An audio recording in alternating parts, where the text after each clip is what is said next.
12 नवंबर से पहले भी इस शहर में एक फजा बन गई कि कारपोरेशन चुनाव आने वाला है, होने वाला है। यही सोच रखकर पच्चर ने ऐसी हरकत की कि शहर में फजा खराब हो जाए और उसका बेनिफिट हमको मिल जाए। ये आज जो उम्मीदवार बनी है शानहीन, कहीं से शान दिखती नहीं है, कहीं से शान है भी नहीं और न रहेगी। जब पच्चर जेल जाता है, उसका आदमी जेल जाता है, तो एक ऐसे ऑफिसर जो मुसलमानों का दुश्मन होता है उसको अपना बड़ा भाई बना लेती है। इस्माइल कासमी साहब, बुजुर्ग सियासतदान अलहाज यूनुस ईसा साहब, शहर के अलग अलग हिस्सों से आए हुए स्टेज पर मौजूदीन शहर और साथियों, आज इस जगह पर खड़ा होने के बाद मुझको याद आया कि 1994 में शेख रशीद साहब को जब सदर बल्दिया बनाया गया तो उस वक्त अब्बास अली काजी साहब की सरपरस्ती में ये सब काम हुआ और निहाल साहब ने शेख रशीद साहब को सदर बल्दिया बनाया। रोशन सेठ साहब की भी याद आई। मैंने 1994 से लेकर अब तक शेख आसिफ साहब से एक सवाल किया था कि आप लोगों ने 94 से लेकर 2024 तक इस्लामपुरा, नयापुरा, खुशामदपुरा, सरदार नगर, गोल्डन नगर के हिस्से को क्या दिया 30 सालों में। ये सवाल उनको चुभा और बहुत सारी बातें की। आज बड़ी तेजी से, बहुत ही ताकत से ये बोला जाता है कि शेख आसिफ ही काम कर सकता है और वही काम करता है। मैं 10 साल उनके साथ रहा, मुझको मालूम है वो कितना काम कर सकता है और कितना बहादुर है, ये मुझको मालूम है। बहुत ही तेजी से ये बोला जा रहा है 12 नवंबर के वाकयात, तो मैं आज बताता हूं 12 नवंबर के वाकयात की सच्चाई क्या है। यहां बैठा है यूसुफ भी, और नहीं तो मालूम कर लेना 11 नवंबर 2021 जुमेरात के दिन का डिसिप्लिन उठाकर देख लो।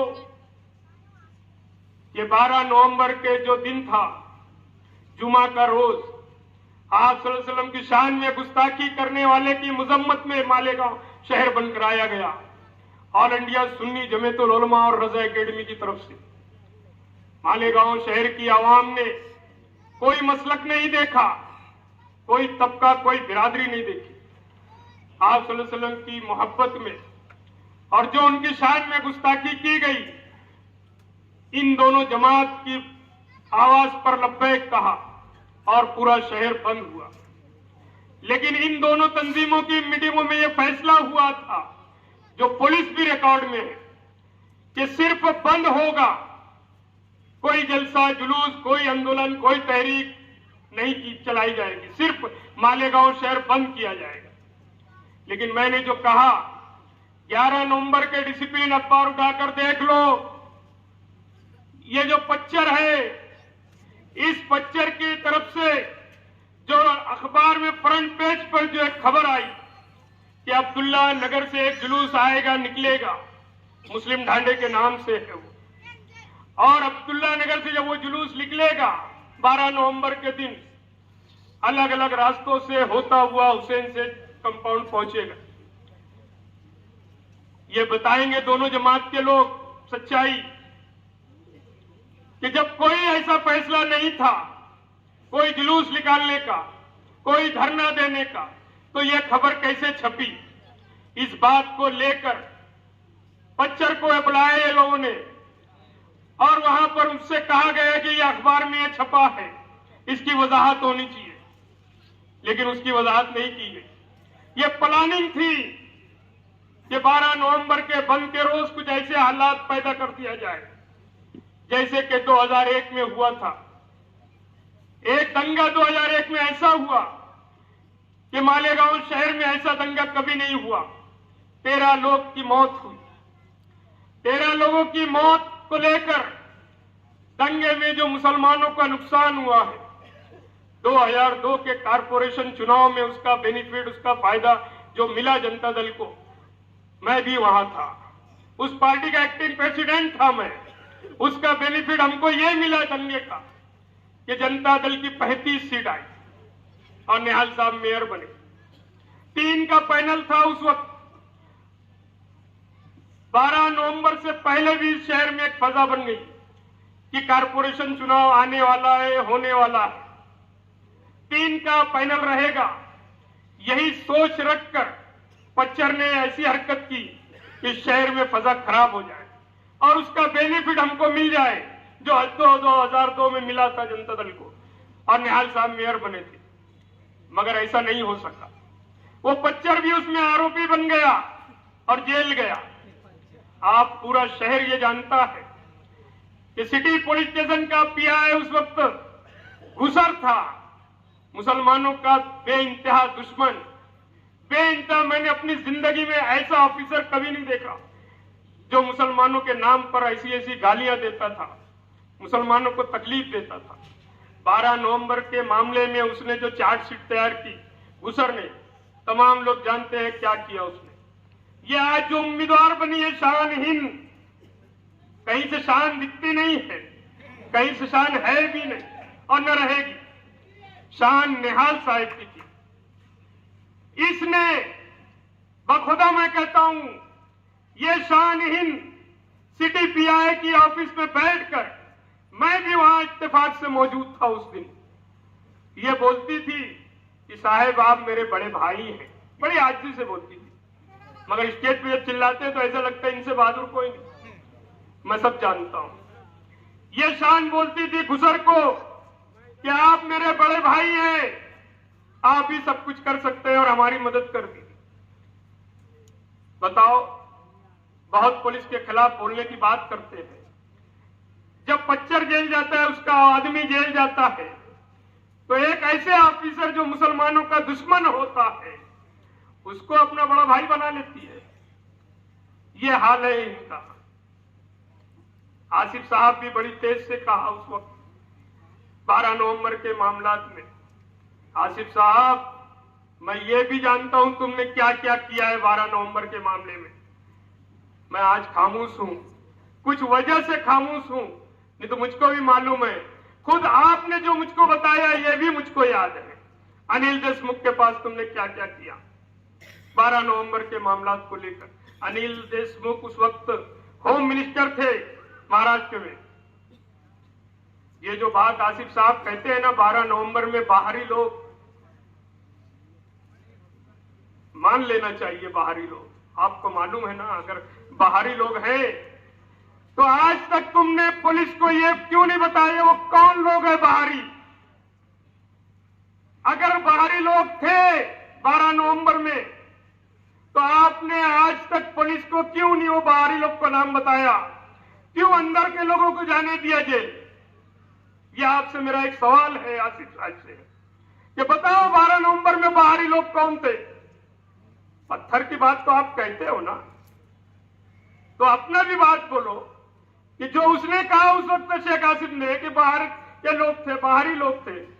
अगर तुम्हारे पास कुछ नाम है तो एक नाम दे दो बाहरी लोगों का। 12 नवंबर में 12 महीना लोग जेल काटे, क्या किया तुमने? ये हमको मालूम है। सहारा हॉस्पिटल पर पत्थर कौन चलाया?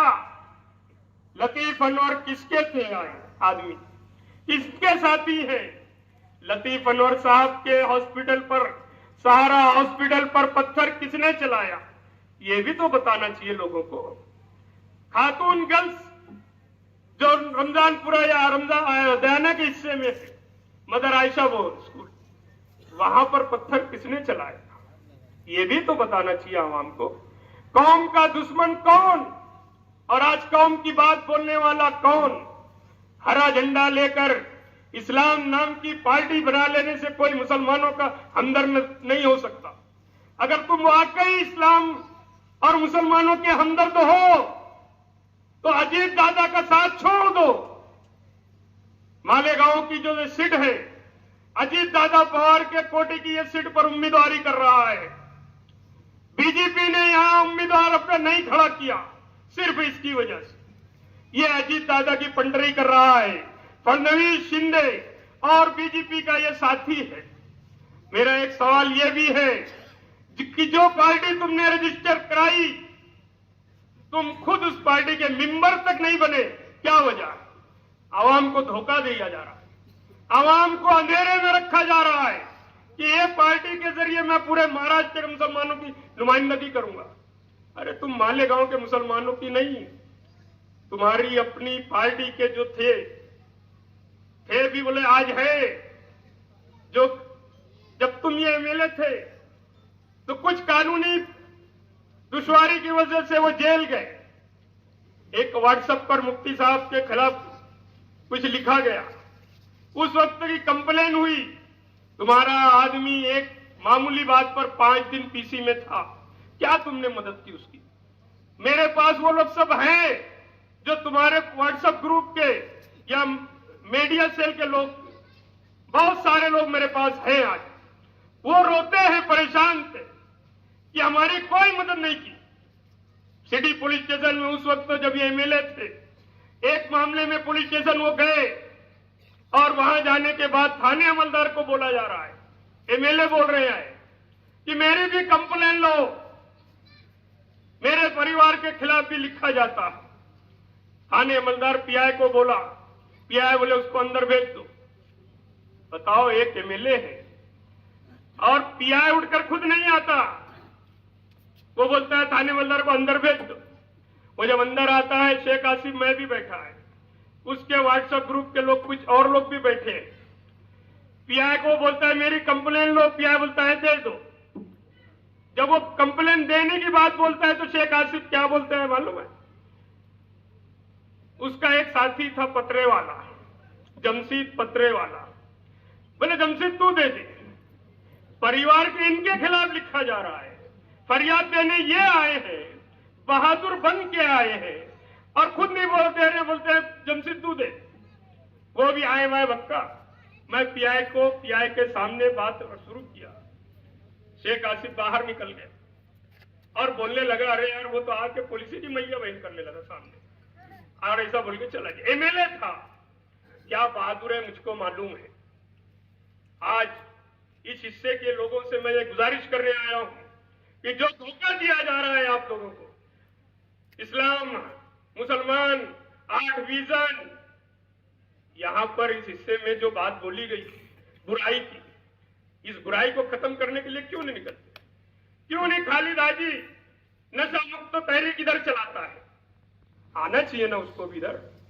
मैं यकीन मानना, इस बात से लेकर बड़ा दुख मुझको महसूस हुआ था कि जब रशीद साहब का इंतकाल हुआ, मालेगांव शहर की तारीख में पहला ऐसा वाकया है, याद रखना मालेगांव के मुसलमानों, कि शेख रशीद साहब के इंतकाल के वक्त मट्टी ना देने आने के लिए इस परिवार ने, यूनुस ईसा फैमिली, मुझे अभी अतीक लोखंड वाला बोलने लगा कि हमको भी मना किया गया।